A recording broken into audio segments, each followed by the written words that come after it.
अस्सलाम वालेकुम दोस्तों, की हाल चाल है जनाब। तुसी देखते पे हो अपना देश पंजाब टीवी ते मैं तुहाडा मेज़बान मुहम्मद नदीम खरल। सब तो पहले अपने चैनल को करना है सबसक्राइब ते बेल आइकन ते क्लिक करना है। एक अच्छी ते बेहतरीन वीडियो दा नोटिफिकेशन हमेशा की तरह वीरां भरावां ते सज्जनां नूं मिलदा रहे। जिवें कि वीरां नूं पता है, वीरां वास्ते नीली ते बेहतरीन और अनमोल तोहफे अपना देश पंजाब टीवी हमेशा ही तरह विखांदा है। अज फिर एक घरेलू जानवर असीं लैके हाज़र होए हैं।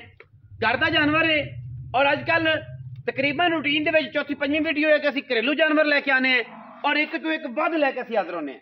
अज भी जनाब यह दूजन झोटी वीरां दे सामने अल्लाह के फजलो करम नाल लैने देने मुकद्दे पंडा लाई फिरती है जी। रुग रुग का खूबसूरत थन, मशकां लाई फिरती कर्मां वाली।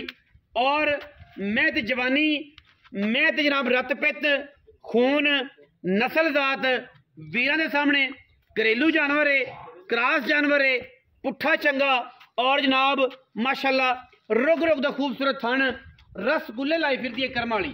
बड़े तगड़े वेट की, बड़ी काबल और खूबसूरत तरीन जनाब नीली दी जनाब चोटी है। घरेलू जानवर है, फुट फुट बाहर कड्डी फिरती है। लोकी गल्लां करते हैं और वीर तुहाडा अल्लाह के फजलो करम नाल काम करता है।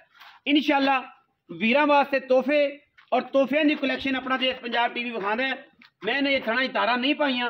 मझ तकरीबन दिन कड्डेगी 6, 5, 4 या 10। बाकी गल्लां सारियां मालक नूं पुछणियां ने। घर का जानवर है, घरेलू जानवर है, रेट बड़े मुनासिब देने ने, रेट इंतहा का मुनासिब देना है। अज की वीडियो घरेलू जानवर है, बन्नी चोई पीती सारी गलबात का मैं दी तसली, थणा दी फिजिकली तसली, हर चीज़ की तसली। सोलन के पक्के ते बजदियां ने मज्जी और जनाब एक घर का जानवर है।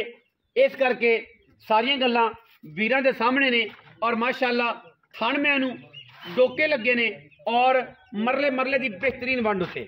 मैं तो जवानी, हड्डी, पुट्ठा, खुड्डा, डाका हर चीज़ तसली नाल। इस तो बाद अगर मैं दे सिंगां की गल करिए तो सिर में सारी बेहतरीन खब्बा मोड़े, अखां कालियां ने, मैं पूरी नस्ली है। मैं दे सिर ते कोई भी चीज़ लगी हो जैनवन खनू खनू के मैंने सिर अपना गोल किए हुए ने और माशाल्लाह चंगी सुथरी रजी पुजी हुई मझ है।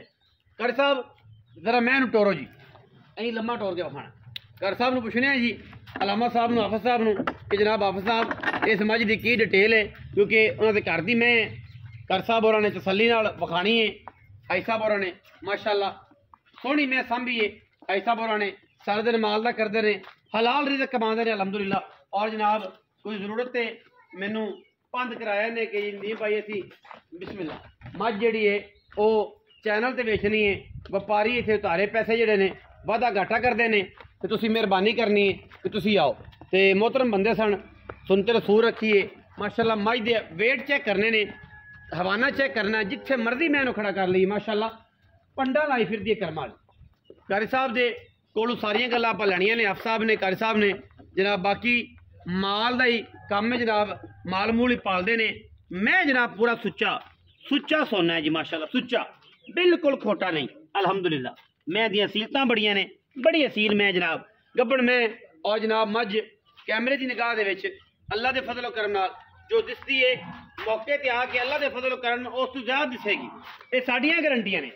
जेड़ा वीर मौके ते आवे मझ इस तो ज़्यादा दिसेगी जेड़ा वीर आवे। 10 दिन लैंदी है। कर साहब आओ। हाँ जी मुनासिब जी गल दसिया जी, लम्मी चौड़ी ना करिया जे, नगद पैसे होंगे ने साढ़े। अस्सलाम वालेकुम जी, की हाल नाम साहब? खैरियत है जी। नाम की जी? मेरा नाम अब्दुल रशीद जी। अब्दुल रशीद साहब भाई अब्दुल रशीद मझ कर दी अपने घर दी है, दूसरा सुबह दूजा सुबह, दूसरा 12 सुबह, दूजा 12 पिछले सुबह किन्ने के तारा कर ਅਸੀਂ दूसरा सुबह ने, तुसी दूसरा 12 आंदे जी। हाँ दूजा सुबह ला लो। हाँ जी, दूजा सुबह ते अपना किन्ने दिन कट जाएगी ਤੁਹਾਡੇ साहब? ये मेरे हिसाब नाल को ले जानी 10 दिन ले जानी, 10 के दिन। बाकी अल्लाह को गल्लां बाकी ये अल्लाह ਨੂੰ ਪਤਾ 2 दिन अगे की 2 दिन हाँ पिछे की या 5 दिन अगे की तो 5 दिन अगे की। ये सारी गल्लां मेरे अल्लाह को। आपा थना दी थना दी गारंटी अपनी। कोई एतराज दस दियो कि कोई बंदा बयाना कर लवे, बयाना लवे सू ते ले जावे, ले जावे थाना च वादा गाटा ते बयाना वापस अपनी वापस, ते जे ना होवे तो फिर ले जावे। पिछले सुबह दूध कितना करे? दूध पिछले सुबह पहले होते 15-16 से देंदी नहीं, 15-16 से। इस टाइम इंशाल्लाह इस सुबह 20 किलो की गारंटी दे अपनी अल्लाह दे फजल नाल। अल्लाह दे फजल। बाकी लेने जेडे मुकद्दर ने। आ माल भी इस जगावां 4, 5, 6 सू ਬੱਚੇ ਬੁੱਚੇ ਵੀ ਤੇ ਨਾਲ ਇਹਦੇ ਤੇ ਨਿਜ਼ਾਮ ਚੱਲਦਾ ਕੋਈ ਲੋੜ ਤੂੰ ਤਾਂ ਵੇਚਦਾ ਪਿਆ। ਹਾਂਜੀ ਅੱਛਾ ਹੁਣ ਕੀ ਪਿਆਰ ਕਰਨਾ ਹੈ ਆਪਣਾ ਅਬਦੁਲ ਰਸ਼ੀਦ ਸਾਹਿਬ? ਬਾਅਦ ਜੋਟੀ ਦਾ ਜਿੰਨਾ ਮੁੱਲ ਮੰਗਲੋ ਉਨਾ ਹੀ ਹੈਗਾ ਬਾਕੀ ਨਹੀਂ ਅੱਲਾਹ ਕੋਲੋਂ ਤੇ ਕਾਹ ਕੋਲੋਂ ਵਾਹ ਮੰਗਣਾ ਚਾਹੀਦਾ ਹਾਂ ਦਿਨ ਪਰ ਗੱਲ ਇਹ ਹੈ ਕਿ ਤੁਸੀਂ ਉਹ ਗੱਲ ਕਰੋ ਕਿ ਜਿਹੜੇ ਮੁਨਾਸਿਬ ਜਿਹੜੇ ਤਰੀਨ ਵਪਾਰੀ ਆ ਇਹਨਾਂ ਕੋਲ 7 ਲੱਖ ਮੰਗਦੇ ਪਏ ਆਪਾਂ ਤੁਹਾਡੇ ਕੋਲ ਆਪਾਂ ਨਗਦ ਪੈਸੇ ਆਪਾਂ ਛੋਟੀ ਜੀ ਗੱਲ ਕਰਨੀ ਹੈ ਪੱਕੀ ਗੱਲ 5 ਲੱਖ ਤੇ 20,000 ਰੁਪਇਆ ਬਾਕੀ ਵਪਾਰੀਆਂ ਕੋਲ 7 ਲੱਖ ਬਾਕੀ ਵਪਾਰੀ ਕੋਲ 7 ਲੱਖ ਮੰਗੇ 7 6.5 ਜਿੱਥੇ ਫਸੇ ਜਿੱਥੇ ਕੋ ਆ ਜਾਏ ਜਿੱਥੇ ਵੇਚ ਲੈਣੀ ਹੈ 5 ਲੱਖ 20,000 ਹਾਂਜੀ ਉਵੇਂ ਤਾਂ ਵਿਕਦੀ ਭਾਵੇਂ 6 ਲੱਖ ਦੀ ਵੇਚਦੀ ਭਾਵੇਂ ਉਧਾਰੀ ਉਦਾਰੀ ਉਧਾਰੀ ਦੇ 6 ਦੇ ਮਹੀਨੇ ਬਾਅਦ ਫਿਰ ਅਗਾ ਟੁਰੇ ਫਿਰਾਂਗੇ ਦਗਾ ਲਗੇ ਜਾਾਂਗੇ। ਹਾਂਜੀ ਹੈਗਾ। ਅੱਛਾ ਜੀ 5 ਲੱਖ ਤੇ 20,000 ਰੁਪਏ ਆਪ ਸਭ ਕਹਿੰਦੇ ਨੇ ਜੀ ਇਸ ਮੱਝ ਦਾ ਮੁੱਲ ਕਹਿੰਦੇ ਨੇ ਜੀ ਕਿ ਜੇ ਘਰ ਦੀ ਮੈਂ ਪਿਛਲੇ ਸੂਬੇ 13-14 ਕਿਲੋ ਕਰਦੀ ਰਹੀ ਹੈ। ਆਪ ਸਾਹਿਬ ਦੀ ਗੱਲਾਂ ਤੁਸੀਂ ਸੁਣੀਆਂ ਨੇ। ਆਪ ਸਭ ਸੱਚੇ ਪੱਕੇ ਨਮਾਜ਼ੀ ਪਰਹੇਜ਼ੀ ਆਦਮੀ ਨੇ, ਸਾਰਾ ਦਿਨ ਮਾਲ ਦਾ ਕੰਮ ਕਰਦੇ ਨੇ। ਘਰ ਦੀ ਮੈਂ ਸੋਹਣਾ ਤੇ ਸੁੱਚਾ ਜਨਾਬ ਜਾਨਵਰ ਅਲਹਮਦੁਲਿਲਾ ਲੈ ਕੇ ਹਾਜ਼ਰ ਹੋਏ ਔਰ ਮਕੂਲ ਮੁੱਲਾਂ 'ਚ। ਅਜੇ ਵੀ ਕਿਸੇ ਨੂੰ ਅੜਚਲ ਹੋਵੇ ਰੇਟ ਦੇ ਵਿੱਚ, ਕਿਸੇ ਨੂੰ ਤਕਲੀਫ ਹੁੰਦੀ ਹੋਵੇ ਇਸ ਰੇਟ 'ਚ, ਫਿਰ ਸਾਰੀਆਂ ਗੱਲਾਂ ਅੱਲਾ ਦੇ ਸਪੁਰਦ ਨੇ। ਉਹਨਾਂ ਦੀ ਦਰਦ ਦੀ ਦਵਾ ਜਿਹੜੀ ਆਪਣੇ ਕੋਲ ਫੱਕੀ ਨਹੀਂ ਹੈਗੀ, ਉਹ ਕਿ ਹਕੀਮ ਸੁਲੇਮਾਨ ਤੋਂ ਲੈਣ। ਇਹਨਾਂ ਰੇਟਾਂ 'ਚ ਇਹ ਜਿਹੀਆਂ ਮਈ ਐਡੀਆਂ ਭਾਰੀਆਂ ਐਡੀਆਂ ਗੁੰਦੀਆਂ ਹੋਈਆਂ, ਜੇ ਕੋਈ ਦੇਵੇ ਤੇ ਕਮੈਂਟ ਸੈਕਸ਼ਨ ਤੋਂ ਕੋਲ ਚੀਕਾਂ ਚਕਾੜਿਆਂ ਵਾਲਿਆਂ ਨੂੰ ਜਨਾਬ ਉਹਨਾਂ ਦੀ ਦਵਾਈ ਮੇਰੇ ਕੋਲ ਕੋਈ ਨਹੀਂ, ਉਹ ਦਵਾਈ ਹਕੀਮ ਸੁਲੇਮਾਨ ਤੋਂ ਲੈਣ। वीडियो अच्छी लगे वीडियो लाइक करना है, शेयर करना है, कमेंट करना है और अपनी राय ना सानू जरूर आगाह करना है। पाकिस्तान जिंदाबाद, पाक आर्मी हमेशा जिंदाबाद।